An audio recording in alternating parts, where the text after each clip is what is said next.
হাইলাকান্দি আন্তর্জাতিক সীমান্তে যখন উত্তেজনাকর পরিস্থিতি, আন্দোলনকারী বাংলাদেশ চলো অভিযানে বাংলাদেশে যে হিন্দুদের উপর নির্যাতন হয়, সংখ্যালঘুদের উপর এটা আন্দোলনের প্রতিবাদ।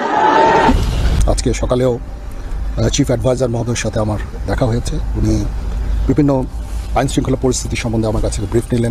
আবারও রাতের ঘুম উড়ে গেল মোদী সরকারের। এমন শেখ হাসিনা সরকারের পতন এ যেন ভারতীয়দের অন্যতম মাথা ব্যথার কারণ। কিছুতেই দেশটি মেনে নিতে পারছে না শেখ হাসিনার এই। এতক্ষণ দেখছিলেন সংবাদ শিরোনাম, এবার দেখবেন বিস্তারিত ভিডিও দেখার আগে আপনার কাছে ছোট করে একটি অনুরোধ, আপনি যদি এই ধরনের আপডেট নিউজগুলো সবার আগে পেতে চান অবশ্যই চ্যানেলটি সাবস্ক্রাইব করে রাখবেন। দর্শক চলুন কথা না বাড়িয়ে একের পর এক আপডেট নিউজগুলো দেখে আসি। শেখ হাসিনা সরকারের পতন এ যেন ভারতীয়দের অন্যতম মাথা ব্যথার কারণ। কিছুতেই দেশটি মেনে নিতে পারছে না শেখ হাসিনার এই চলে যাওয়া। তাই ভারতীয় গণমাধ্যম থেকে শুরু করে মোদী সরকারের নেতাকর্মীরা বাংলাদেশকে নিয়ে ছড়াচ্ছে নানান অপপ্রচার। এই বাংলাদেশে যে মৌলবাদী সন্তানেরা ঘুরে ফিরে বেড়াচ্ছে, হক বিতর্ক। ইতোমধ্যে কলকাতায় প্রধান উপদেষ্টা ডক্টর মোহাম্মদ ইউনূসের কুশপুত্তলিকা পুড়িয়েছে মোদী সরকারের নেতাকর্মীরা। এছাড়া উগ্র হিন্দুত্ববাদী সংগঠন ইসকনের হয়ে প্রতিবাদ মিছিল করে বাংলাদেশ বিরোধী বিভিন্ন বক্তব্য দিচ্ছে বিজেপি নেতারা। এই রকমের হিন্দু নিধন, হিন্দুদের আস্থার জায়গা মন্দিরকে টার্গেট করা, এইভাবে হিন্দু সনাতনী প্রচারক প্রভুদেরকে মিথ্যা মামলায় জেলে পোরা, এই জিনিস আমরা বিগত দিনে দেখিনি। তবে এবার ঘটেছে ভিন্ন এক ঘটনা। ভারতীয় হিন্দু মঞ্চ নামক এক সংগঠনের নেতাকর্মীরা বাংলাদেশ অভিমুখী লং মার্চ করেছে।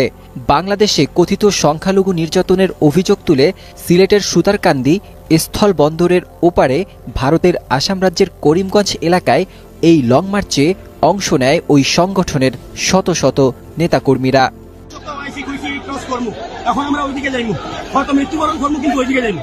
রোববার সন্ধ্যায় ভারতীয় নাগরিকদের বাংলাদেশ অভিমুখী এই লং মার্চের একাধিক ভিডিও সামাজিক যোগাযোগ মাধ্যমে ছড়িয়ে পড়ে। এ সময় করিমগঞ্জের একটি রাস্তায় কাঁটাতারের ব্যারিকেড দিয়ে বিক্ষোভকারীদের রুখে দেয় বিএসএফ। সে সময় ওই সংগঠনের নেতাকর্মীরা কাঁটাতার ভেদ করে বাংলাদেশে প্রবেশের চেষ্টা করে। এক পর্যায়ে পুলিশ ও বিএসএফের সাথে তাদের ধস্তাধস্তি বাধে। বর্ডার গার্ড বাংলাদেশ 52 ব্যাটালিয়নের অধিনায়ক লেফটেন্যান্ট কর্নেল মেহেদি হাসান বলেন, এই ঘটনায় সিলেটের বিয়ানীবাজার ও জাকিগঞ্জ সীমান্তে নিরাপত্তা জোরদার করা হয়েছে।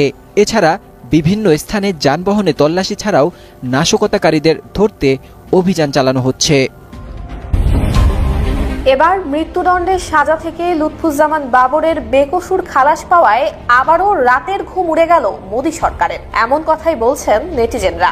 ভারত সরকারের অভিযোগ, তিনি সেভেন সিস্টার্সে বিদ্রোহী দল বানিয়ে ভারতকে অস্থিতিশীল করে তুলতে চেয়েছিলেন। চীন আর পাকিস্তান মিলে ভারতকে যতটুকু নাকানি চোবানি খাওয়াতে পারেনি তা ঘটিয়েছেন লুৎফুজ্জামান বাবর। তাই একসময় বাবরের নামে কেঁপে উঠত ভারত সরকার।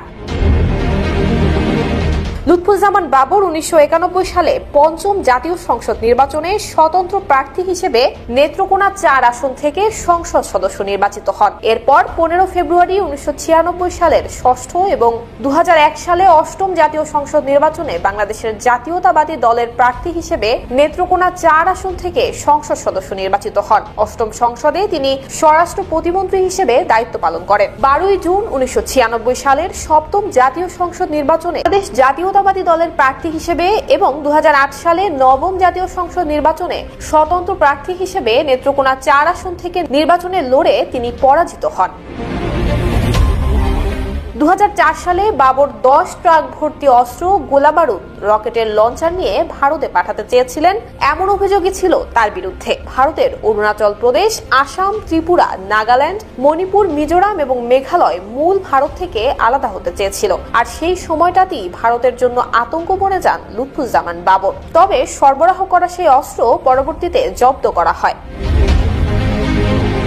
2005 সালের 27 জানুয়ারি হবিগঞ্জ সদর উপজেলার বৈদ্যের বাজারে এক জনসভায় গ্রেনেড হামলায় নিহত হন সাবেক অর্থমন্ত্রী শাহ এম এস কিবরিয়া। এ ঘটনায় তৎকালীন স্বরাষ্ট্র প্রতিমন্ত্রী লুৎফুজ্জামান বাবর, সিলেট সিটির সাবেক মেয়র আরিফুল হক চৌধুরী সহ বিএনপির কয়েকজন কেন্দ্রীয় নেতাকে আসামি করে মামলা দায়ের করা হয়। নেত্রকোনা 4 আসনের সাবেক সংসদ সদস্য লুৎফুজ্জামান বাবর 3 বার সংসদ সদস্য নির্বাচিত হয়েছেন। 2001 সালে বিএনপি জামাত জোট সরকারের সময় স্বরাষ্ট্র প্রতিমন্ত্রীর দায়িত্ব পালন করেন তিনি।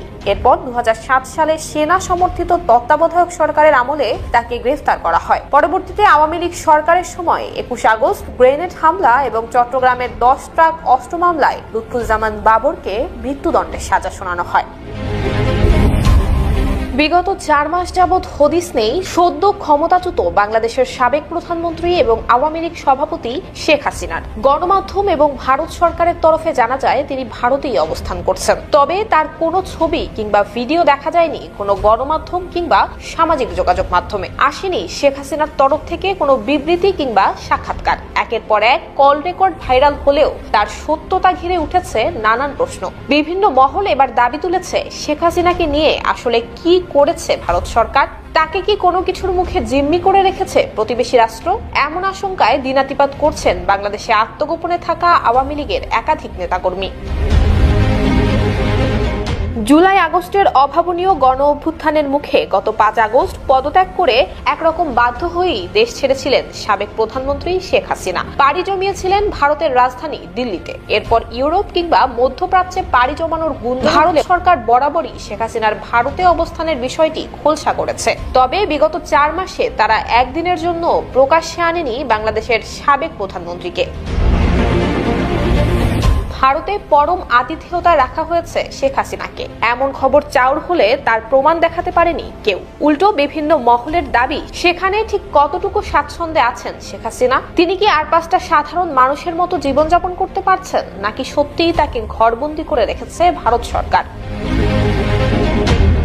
ভারতের পররাষ্ট্র মন্ত্রণালয়ের মুখপাত্র রণধীর জয়সওয়াল জানিয়েছেন, ছাত্র জনতার আন্দোলনের মুখে দেশত্যাগী আওয়ামী লীগ সভাপতি শেখ হাসিনাকে ভারত বাংলাদেশের সাবেক প্রধানমন্ত্রী হিসেবে বিবেচনা করে আতিথেয়তা দিচ্ছে।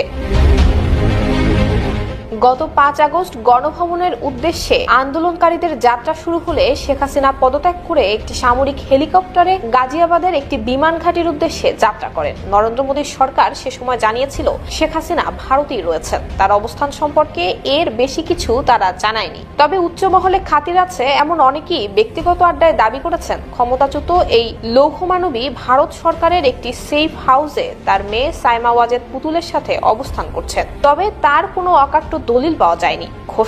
এতক্ষণ দেখছিলেন দেশের সর্বশেষ কিছু আপডেট নিউজ। এ সম্পর্কে আপনাদের মতামত কমেন্টে লিখে পাঠাবেন। ভিডিও ভালো লাগলে চ্যানেলটি সাবস্ক্রাইব করতে ভুলবেন না। এবারের মতো এখানেই বিদায় নিচ্ছি। শীঘ্রই দেখা হবে নতুন কোনো ভিডিও নিয়ে। ততক্ষণ সকলে ভালো থাকুন, সুস্থ থাকুন। আসসালামু আলাইকুম ওয়া রাহমাতুল্লাহি ওয়া বারাকাতুহু।